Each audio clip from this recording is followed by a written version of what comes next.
Good afternoon. I'm Dr. Bradley Smith. I'm professor of anesthesiology at Vanderbilt University. Other than that, my only chief distinction, I guess, is that I'm a longtime friend of Dr. Duncan A. Holaday.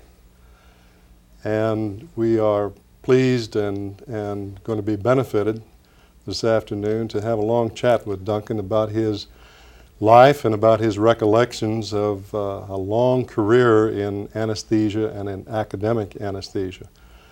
I'm very pleased and proud to welcome you back to Vanderbilt after a short absence in your new vacation home down in Florida, Duncan. Thank you. Dr. Holiday's last post before his semi-retirement was here at Vanderbilt with us, but he's had a long and interesting and varied career. Duncan, I think it might be very useful for us to go back in a chronologic way right here at first and kind of catch up where you were from, although our total interest is not just your own personal background, but your recollections of some of the friends you made as you came through the years in academic anesthesia. But let's start with you.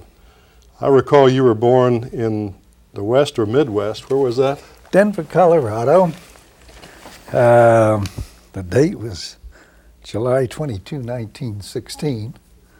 From that, you can guess that I should have been retired a long time ago.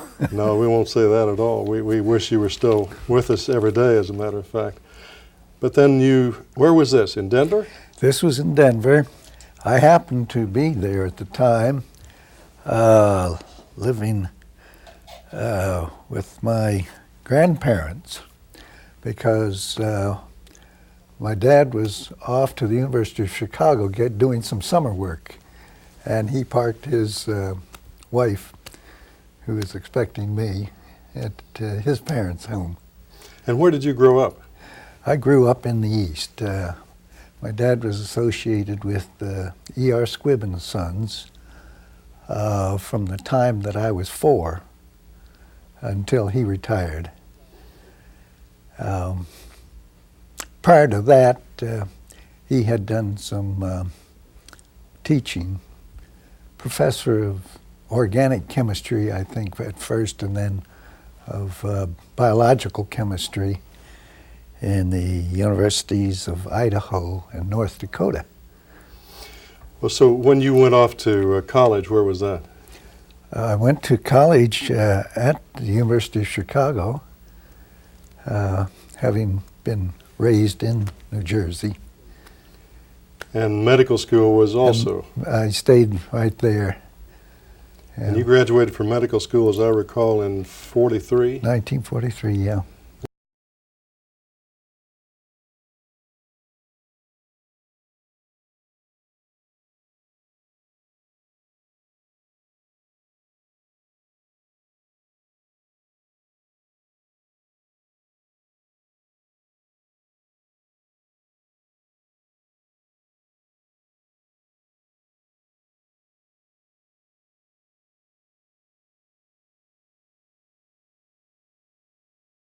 '43, yeah. Were you a war baby, so to speak? Did they speed you through school? They certainly did. We had 9-month years and no vacations. So the whole thing lasted barely 27 months, I think. Is that right? I remember. And then you stayed there for your internship and other training, or where'd you go? No, I went back home to the East, trained with in internship in St. Luke's Hospital in New York, and then stayed on with a fellow named Ed Burford. That was a time when not many people went a priori immediately into anesthesia. What influenced you to do that? I think the war did. Ed Burford was enterprising in certain ways, and he said, Duncan, I know that you had planned to complete your internship and then go into pharmacology, but it doesn't look like you're going to get a chance. may I suggest that anesthesiology is the next thing to it in clinical medicine, and that you might find it very interesting and useful during the coming years of the war. And so that's what I did. I thought it was good advice.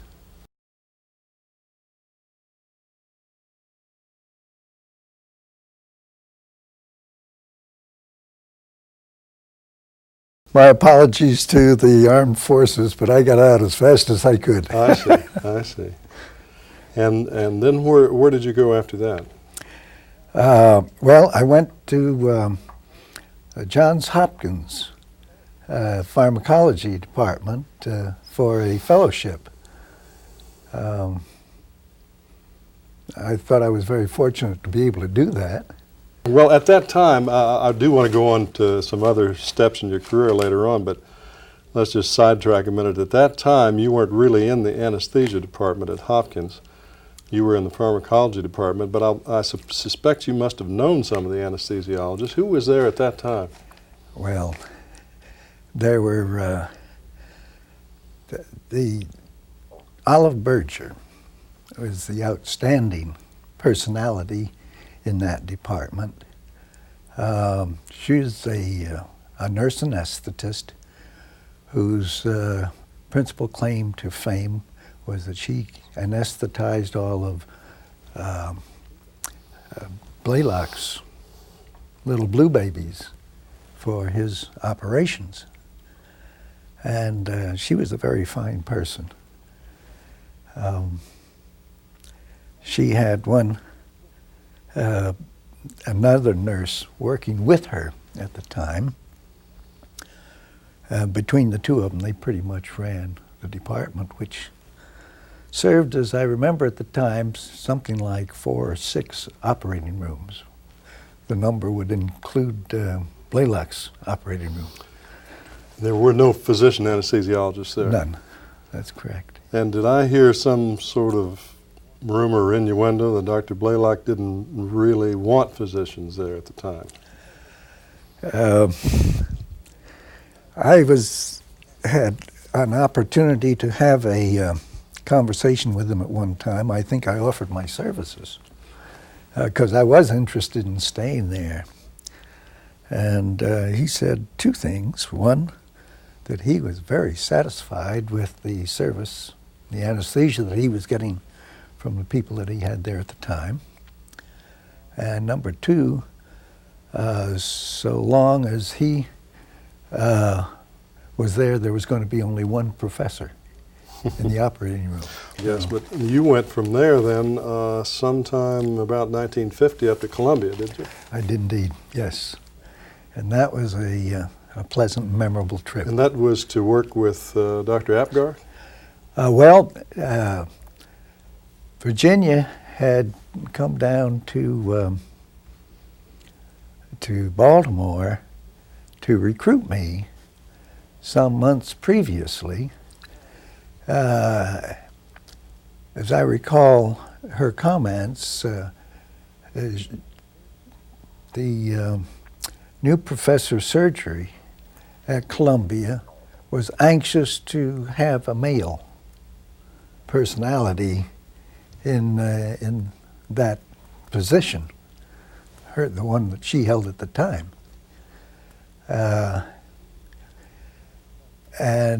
So she was out trying to do a little recruiting for him. Bless her heart, she was some girl.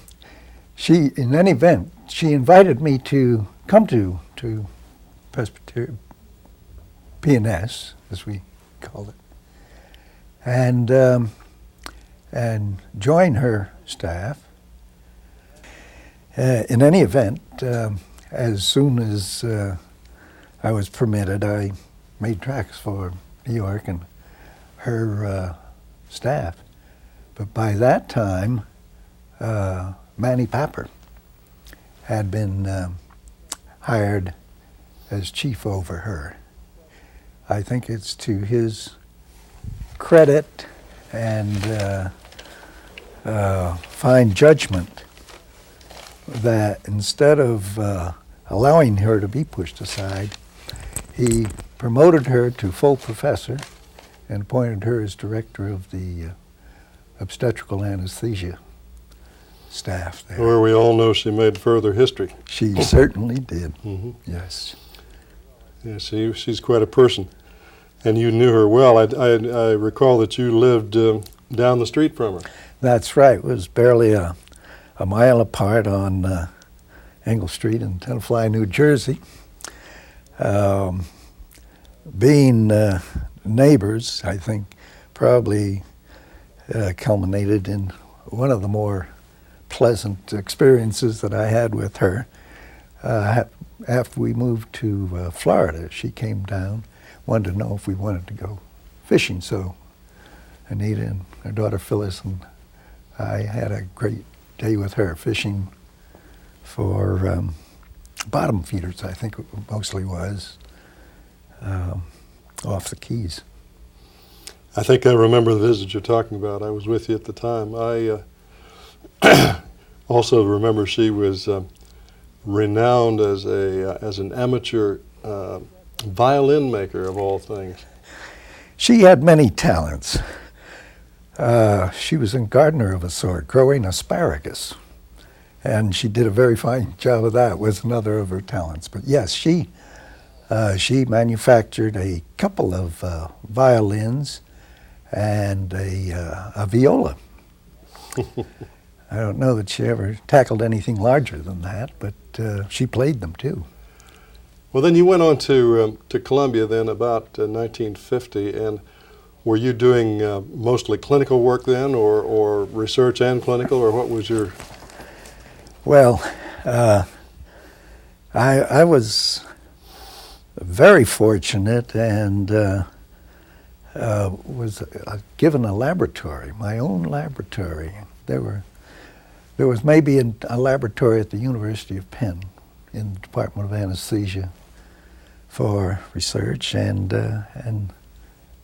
maybe one or two others scattered around the country at the time. I was too green really to know all of what was going on in the fields of anesthesiology at that time. But I felt very fortunate to be able to enter into academic anesthesia with a laboratory in which I could work and play.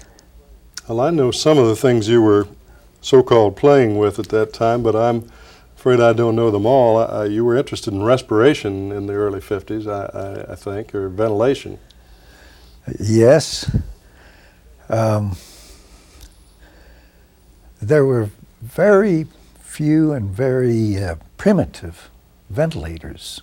About that same time, or maybe a little later, you must have been very interested in some of Virginia Apgar's projects, because one of the most notable papers I remember from that part of your career was the paper on blood gases in newborns, which you did with her and Stan Weisbrot and Stanley James. Yes. Was that a very time-consuming interest at that time, or did you put a lot into that?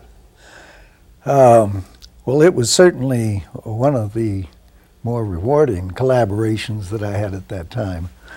Her team, Weisbrot and James, were among the hardest working young physicians in Columbia PNS at the time, and were making history thanks to her direction and encouragement. And I was very pleased to be able to work along with them. I think it came about because I had been involved in trying to develop some methods for studying ventilation. Particularly in the operating room, I devised a portable pH meter, thermostated pH meter that could be positioned next to the arm of a patient so that we could get frequent blood gases and analyze them for all the changes in ventilation that were going on during anesthesia. And it wasn't more than a relatively few months, I think maybe a year, something like that, before it was very clear that the ventilation that our patients were getting in the operating room had changed dramatically from the first time I moved that machine into the operating room to see what was going on. So and that I think was one of my principal lead-ins into the field of pulmonary ventilation. Well, I personally think that piece of work was absolutely trailblazing and is still a landmark in neonatal physiology and neonatal clinical care. You should be congratulated on that along with them. I recall also that at that time you were making some first experiments and actually some clinical success in an automatic, I think you called it the auto-anestheton, or was that what you called it? Well, this wasn't really my project. This was Jack Fruman's, and it was also called the green enameled resident.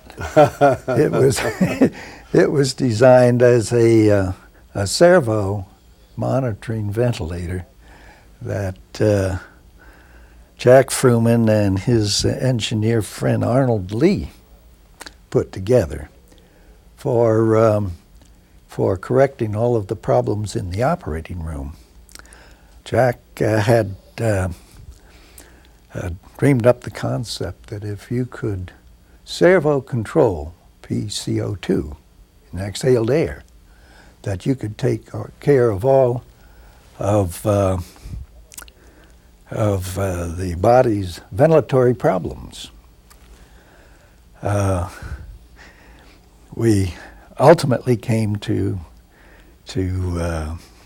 be convinced, of course, that removing CO2 wasn't all there was to it, that patterns of blood flow and of ventilation also determined quite independently whether the blood was saturated with oxygen or not. But those were very interesting projects.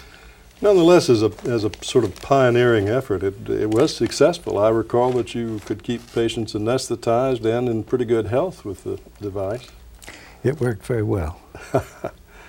Well, certainly we still haven't gotten to the point that we can automatically maintain a patient under anesthesia, and yet your efforts were in the direction that people are going back to right now. So maybe someday that will be with us. I think our concepts of what was important were a little too simplified in those days. Maintaining the pulmonary mechanics in a normal range, and of course the oxygen saturation, and also the interactions between ventilation and circulation ultimately were determined to be at least as important as maintaining a normal or slightly reduced PCO2. Well, before we go on to talk about your moving off to Chicago again, let's go back and reminisce about some personalities that you knew not only at Columbia but in New York at that time.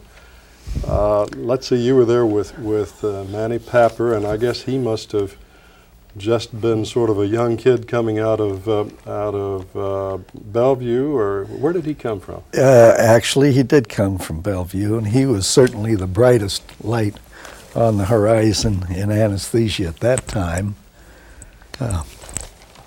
He just had a natural talent for knowing what was going to be the next useful thing, and who was going to be able to get it going. He was, in my view, next to you, was the most effective departmental administrator that I've ever known. Well, of course, he influenced my life too, because a few years later when I came through, he was very forceful in sort of shaping me in certain directions. I wish he'd have shaped me a little more skinny, but at any rate, did you collaborate much with Herb Rakow and Ernie Salinitri?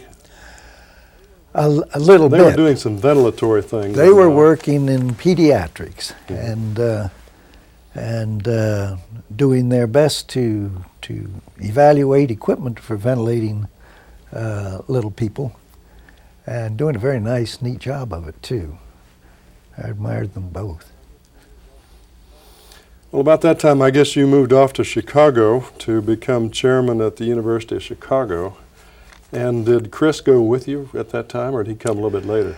Well, no, Chris had gone, he'd put in a year as a fellow at Columbia and gone back to Willie Dom's department in Denmark. And I invited him and another fellow who had been over as a resident fellow, J. Selwyn Crawford, who later contributed very much to obstetrical anesthesia teaching through his book, his primer on obstetrical anesthesia. Now, Jeff had been with you also in Columbia for a while. He had. He had come over as a fellow, and since I had just about the only laboratory in the department, anybody that wanted to do anything of research nature was almost forced to come and play with me for a while. And so I profited from all of these fellows and their interests and their efforts. And so when I went to Chicago, both Chris Rottenborg, who had been a very interesting person, and Jeff Crawford, I was able to entice both of them over for a year or two. And the ground rules were, State Department ground rules were that for people to emigrate to this department, to this country, they had to go home and stay there for 2 years before they came over permanently. And somehow or another I was able to persuade both of these people to come back after having to go home for a 2-year period. When Chris came back, he went into the surgical suite and into monitoring all the patients that were having ventilatory difficulties around the hospital. And Jeff went over to Lyon-In Hospital to run the obstetrical anesthesia. How long was he with you service. there the second time? I think 2 or 3 years. And then he went back when he got called to. So he went to Birmingham in about 1963 then? When did he go to Birmingham? Or left you? He must have gone directly to Birmingham. That's correct. Yeah. And I didn't see him until I went over visiting some years later and found him there. Well, as you know, he became one of the preeminent obstetrical anesthesiologists in the world after that, and contributed a great deal from his careful and meticulous records on all the many cases that they did there at his hospital. And not only the book you're talking about, but many other writings became very, very influential in obstetric anesthesia around the world. Yeah. Unfortunately, as you know, Jeff's not with us anymore. No, he died just about 2 years ago, I think. Yeah. I know that Jim Elam was back with you for a while. Yes, he was. In charge of OB anesthesia after Jeff Crawford left. That's right. And Jim must have been there even after you left with Harmel. I think he stayed on for a while.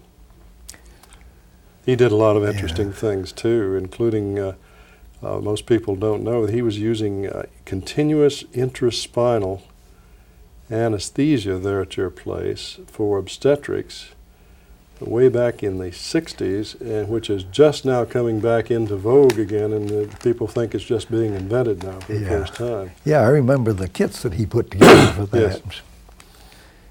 Yeah, that worked very well. Yep. I gather that you got tired of being an administrator and thought that maybe you could do some things back in investigation again, and went to Miami then. Of course, I was there with Frank Moya. Jerry Modell was there. I think that Larry Seidman was there when you went to Miami. Yep. let's see, Jordan Katz, That's correct. Gene Nagel. Right. Several of those became department chairman. Gene Yes. Nagel was chairman at Johns Hopkins for a while. Saidman was chairman at San Diego, University of California. So I was most impressed, although maybe I'm not one to judge, but I was most impressed by some of the research you did just before you came to Miami and just after you arrived at Miami, which I think is really important. And this is, of course, showing that methoxyfluorine was metabolized. Where did you start that? Was that started at Chicago? I think I got into beginning to wonder about these things at Chicago and started the experiments there. But I think the larger part of the time was put in on the metabolism of volatile anesthetics. Was done down in Miami. Well, I think we would all agree that that's extremely important work you did, because it opened the eyes of the whole anesthesia world to the possibility that these molecules actually could be metabolized by the body. And I think before that we'd pretty much accepted that they were inert. And you led us then into reviewing and reconsidering the possibility that some of these byproducts might be toxic. And from there we went into lots of very important considerations. So I think that was outstanding work. It was fun. As I recall, you were one of the first subjects of that particular experiment. Yeah. We poured, I forget how much, I think maybe 100 cc's or something, an awful dose of methoxyfluorine into the vaporizer in a closed circuit. And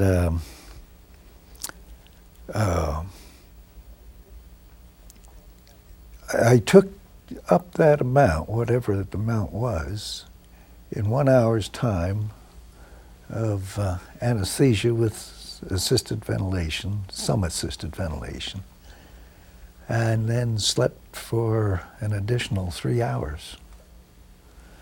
And as soon as I could get up, I can remember going back across the corridor into my laboratory, reeling around, trying to get blood samples and analyze them for the anesthetic and some of the products that we expected from it.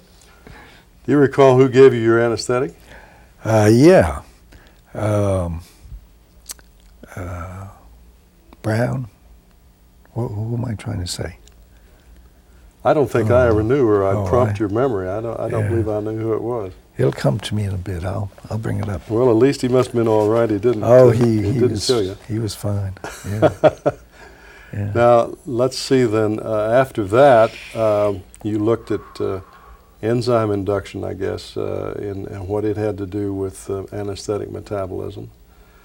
And those were very important things. But of course, the exciting thing that you did soon after that, although there were other things at the same time, was to try to get us interested in sevoflurane. And you, I guess, in about 1971, did a series of, when was that, 72? You did a series of experiments on humans with sevoflurane, which is just now coming back into the spotlight again.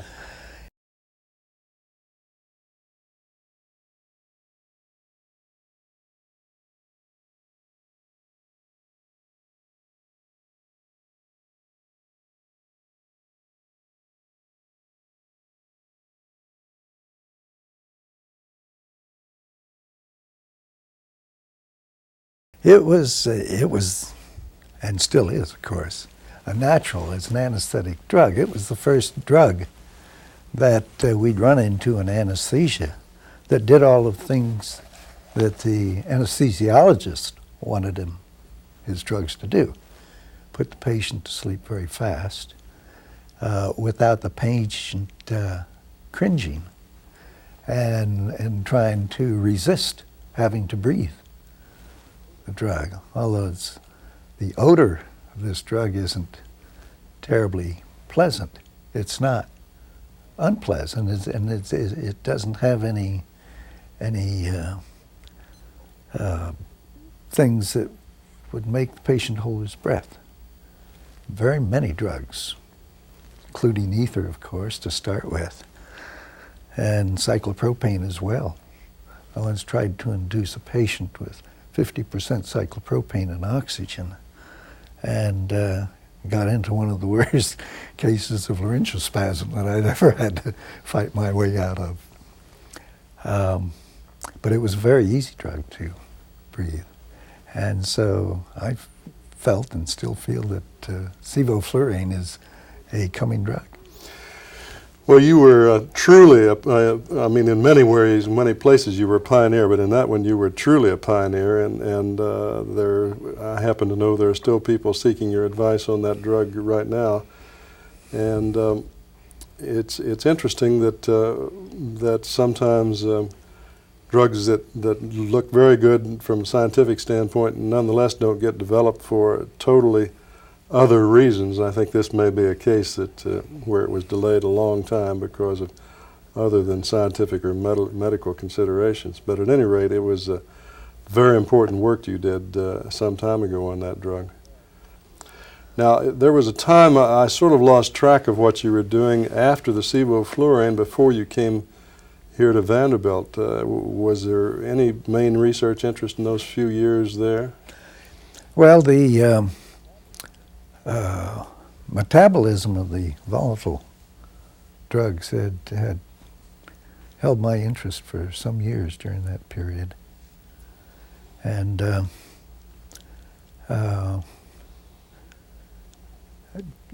this was one of the things that I felt very cheerful and optimistic about with respect to sevoflurane. It was rather promptly metabolized in the body, like a number of other drugs have been, such as methoxyflurane, for instance. But the products were very benign and without any significant toxicity at all. And so I felt that it was a drug worth pushing. Had you done a little bit of work on the metabolites of halothane as well? Not very much. I'd forgotten that era. Halothane gives off some fluorine like many of the other drugs. I know in the last few years of your tenure there at Miami, you got briefly back into the administrative side of things, and I'm sure that took a great deal of your time. As I recall, you may have been sort of acting chairman there for a couple of years. Is that right? I guess Frank Moya left, and before Brian Craythorne had returned, you were sort of guarding the fort there? Yeah, I think actually I was attempting to maintain some sort of control for about a year. I had decided long before that I was not an effective administrator, and that I didn't really like trying to persuade people to do things that they didn't want to do. And so I accepted the job rather reluctantly. I was happy to give it up to Brian when he came. But administration never came easy. I always admired people like yourself. And Matty Papper, who were, I thought, superb administrators. Well, Duncan, you moved up here to Vanderbilt in about 1980? Yes.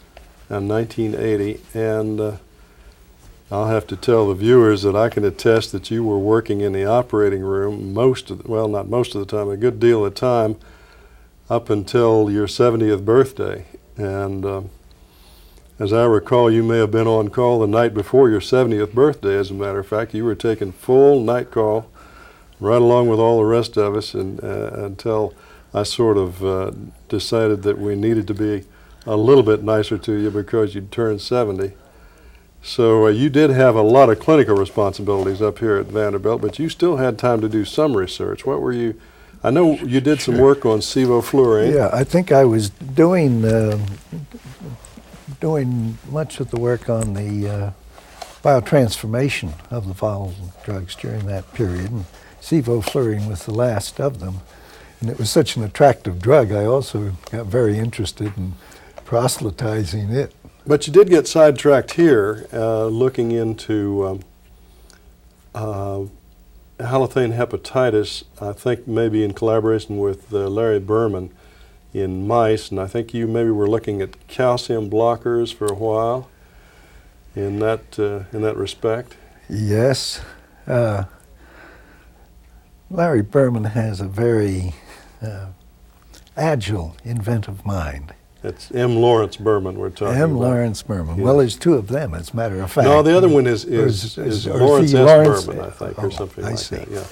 In any event, M. Lawrence Berman was one of my heroes when I came here. He had a way of going at a research project, always with an entirely original slant on what the real problem was and what was to be learned from it.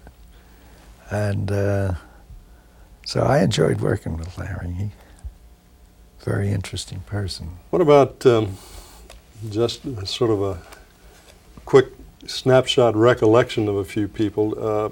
Did you have continuing, very frequent contacts with Stu Cullen?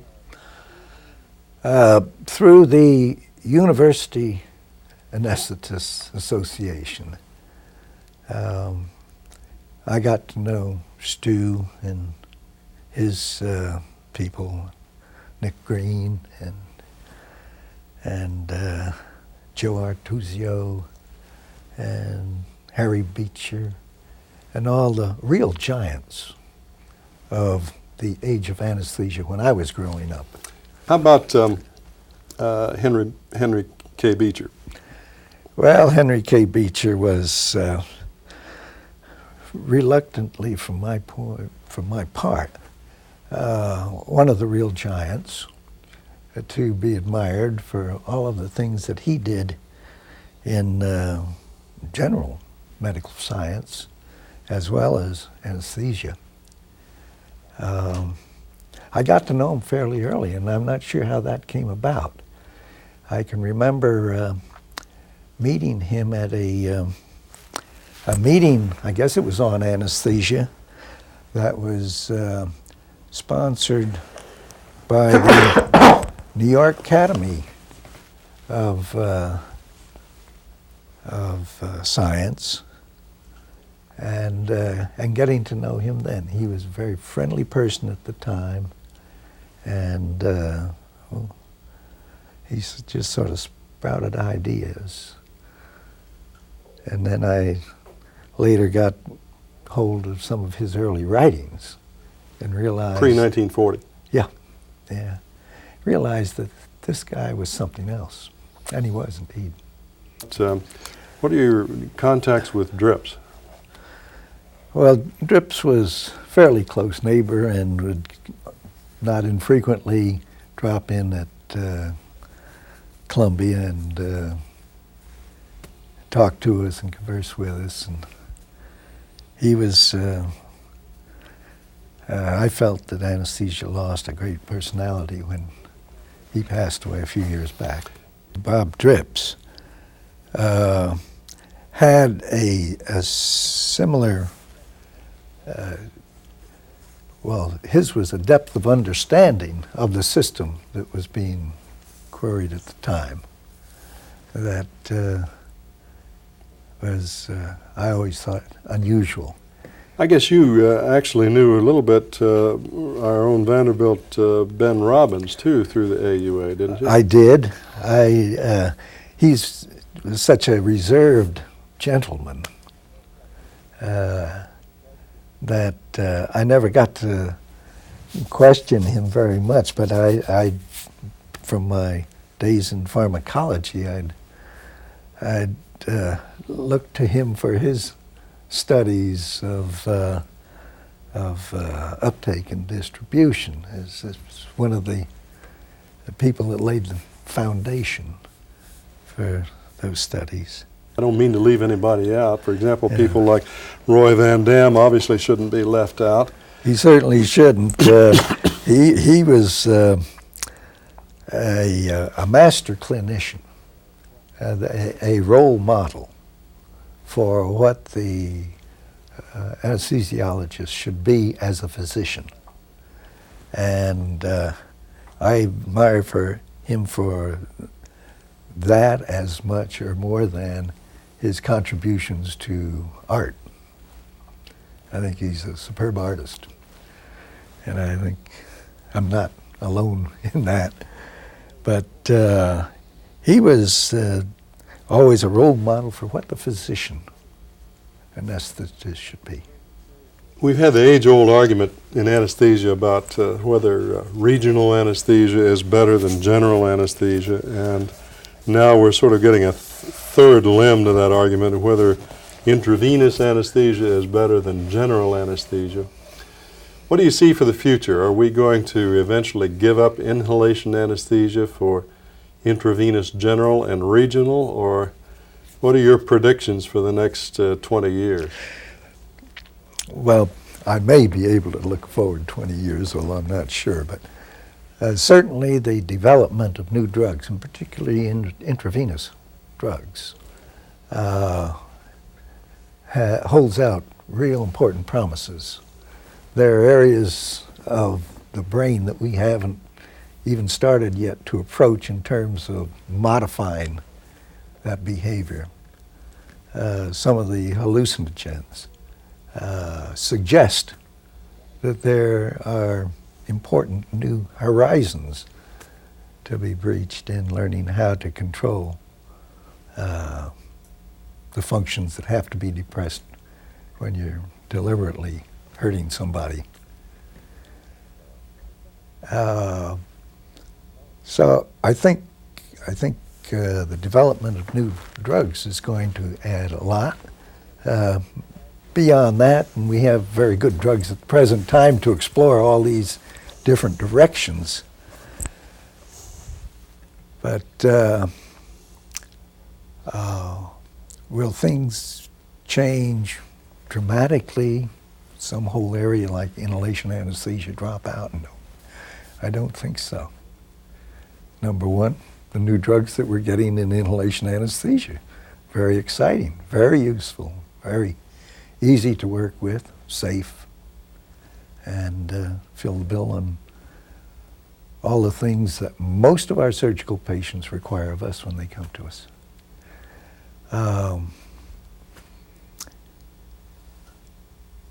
Surgery isn't going to change. It's still trying to put the body back together again in a way that it can function more effectively because of relief of pain or relief of interference with some important physiological function.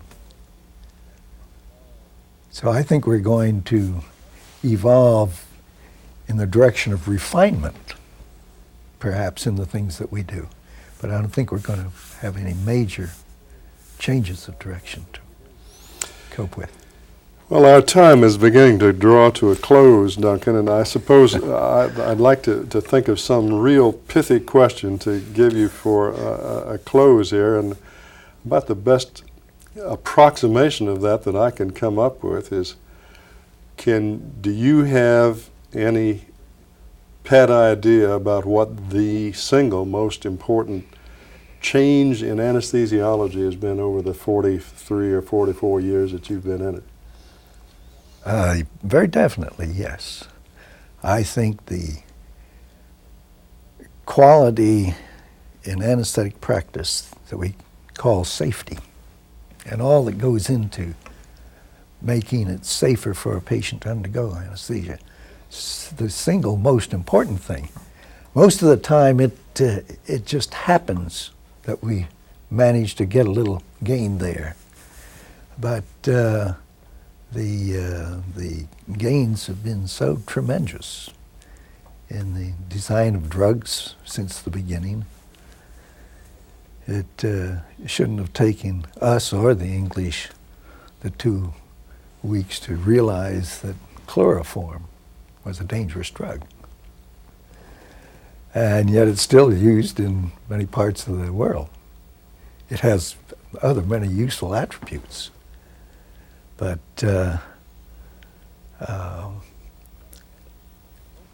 I think that most of what we have been doing in developmental anesthesiology, new drugs, new techniques, and so forth, have been aimed in the main at improving the safety, and I think that's certainly one of the most useful directions that any investigator's interests can take when he decides what he's going to work on. Well, I have to tell you that I agree with you completely, and I wish that we had more time. I wish that I had a better capability of probing you about some of your memories, because I think that you're a fountain of important recollections about the early years of anesthesia, but I think our time is drawing to a close. I want to remind the audience that I'm talking to Duncan A. Holaday, who is still professor of anesthesiology at Vanderbilt University, although he's in partial retirement, not total retirement. And that I'm Bradley Smith, and it's been my honor to reminisce with Duncan over a long and distinguished career in anesthesiology. Duncan, thank you very much. Thank you, Brad. It's been a delight.